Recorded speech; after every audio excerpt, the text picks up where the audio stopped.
Stories can really transport you into like another world, and it's very powerful. It's one thing to go there on your own when you read a book or when I'm telling a story to myself or something. I don't do that too often, but often enough. And then you go to a movie and there's like a whole bunch of people in the audience and you really have this like kind of shared joint adventure. But then the energy goes to a whole new level when really everyone is a participant in the creation of the story. And that's very true in a storytelling setting where I'm telling the stories. I have these images in my head, but because I'm not like in a movie where I'm giving you the images, giving you the sounds, giving you the words. I mean, I'm giving you words, but only a few here and there, not as many as would be in a long movie. You're creating a bunch of it yourself. So there's a lot more energy that's coming from the participants, from the audience, because they're not just a passive audience. They have to be participants to be part of the story. And that raises the energy even more. But even more so when you have a group of people together creating a story, creating a world around them. And that's something that kids do a great job of that adults, sadly lack, I would say. And, I've tried to do it with friends in college. I remember going out with some friends and we walked around our campus with a notebook. And everywhere we went, we saw the cops busting a party and we're like, and the dragon swooped in. And we try to like mythicalize, if that's not a word, but, we try to mythicize and fantasize the reality going on around us. And it doesn't happen often enough. But, that's something that I really believe is a powerful thing. And luckily, actually, this is funny. My brother right now is traveling in South America for a couple of months. And he's just a couple of years younger than me. And he has this mythical character that he's created just for fun named Octavius, who's like this like Greco-Roman style warrior who worships the god of steel, Crom. And so he's doing this thing, which I kind of was encouraging him on, where he's taken a journal. Instead of journaling his own experiences in South America, he's transferring everything that he and his like group of people that he's traveling with are experiencing into the world of Crom and Octavius. And they're actually all doing it together. Like one of the guys is an artist and he's sketching pictures and he was telling me that every night they would do the invocation to Crom as a group together. And this makes a whole nother world of just creativity and imagination that makes things so much more alive and active and beautiful around us rather than just like the mundane and how we can just take things for granted. It brings the appreciation back into the world. Yeah, I love that because, so often our kids tell us they have an imaginary friend, right? And I kind of think maybe it's not so imaginary, right? That there really is a friend there.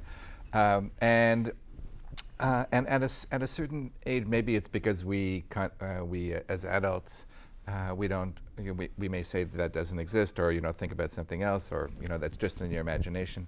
But why does it happen? What happens to us when we become a little older? It doesn't have to be adults.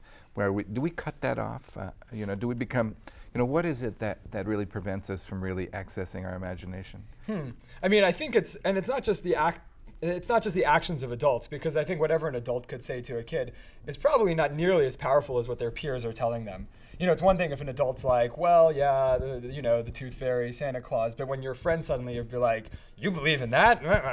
Suddenly that's when it like rips it from away from you. So I think there's an overall like kind of social vibe that does this thing. Now it's really interesting. There was this movie back in the 80s. It was based on this wonderful German book called The Never-Ending Story.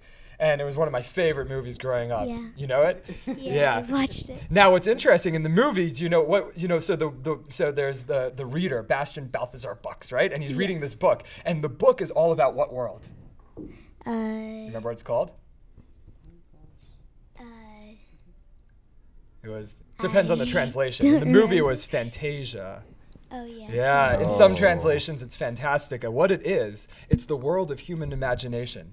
Everything that humans ever imagined exists in Fantasia. But there's this thing that's destroying Fantasia. And what is it? It's the hurricane thing. Right, it looks like the hurricane in the movie. And it's called the Nothing. Right? Yeah, the nothing. Now, in the book, it doesn't make it look like a movie because it doesn't have to. It's not showing you an image. It says what the nothing is. It's just the negation of existence. It's like indescribable. What's happening is the nothing is sweeping through Fantasia, and all the characters, the witches, the vampires, the werewolves, the everything, the monsters, the dragons that live in Fantasia, that live in the realm of the imagination, are being sucked into the nothing, and they're being spat out into this world here. And this is in the book. You know what they're called in this world? When they get sucked out of Fantasia as a character and they get spat into this world. No, I don't remember. They're called a lie. A lie. And what the nothing is, it's the force of pure rationality, anti-imagination, tearing through the fantasia, tearing through the world of imagination, and converting everything that's inside of it into a lie. Santa Claus? Oh, it's a lie. Tooth Fairy? It's a lie. Dragons? Lie. Right? Yeah. Now, it's not to say that rationality isn't important. It's huge. But it doesn't have to be an either-or thing. It doesn't have to be just rationality or just imagination. The two can coexist. And there are cultures where those two do coexist, where imagination is not seen as a lie. It's seen as something that's actually very true. Sometimes it's even seen as an alternative sense, like an imaginary friend. Are you imagining? Are you making it up? That's what we say in our culture. But in other cultures, they say, actually, what you're doing is you're sensing something there, you know? Like in ancient, I believe it was ancient Greece, you know, we say a myth is a lie. And we say, oh, that's just a myth. Mythbusters, right? Yeah. On TV. But in ancient Greece, a myth was seen as a capital M. Myth was actually seen as a deeper form of truth than facts. Facts were just the surface. Myth got a deeper kind of truth, the kind of truth that's like right here. Are myths supposed to be true? Can they be true? I think they're true in the sense that they're true with a capital T. They're not true with a little t. Little t true is like facts. And even facts are still relative. Facts are still dependent upon the observer's perspective, right? But still, we look at that as kind of truth, like in the sense that like this floor is here, truth with a little t. But I mean, what does that really mean in the big scheme of things? Yeah, the floor is here, okay. But like, what is love? What is reality? What is honor? What is beauty? What are these things that move our lives, which shape the way we see the world and how we move through the world in our life? I mean, now that's talking big stuff. That's where you get to the gut of things, you know, the real essence of it. Now that's where myth goes. That's the big truth. The big truth with a capital T. Right. And those are the truths that never go away. Right? Exactly. It'll be your truth or my truth. Yeah. Yeah, that's great.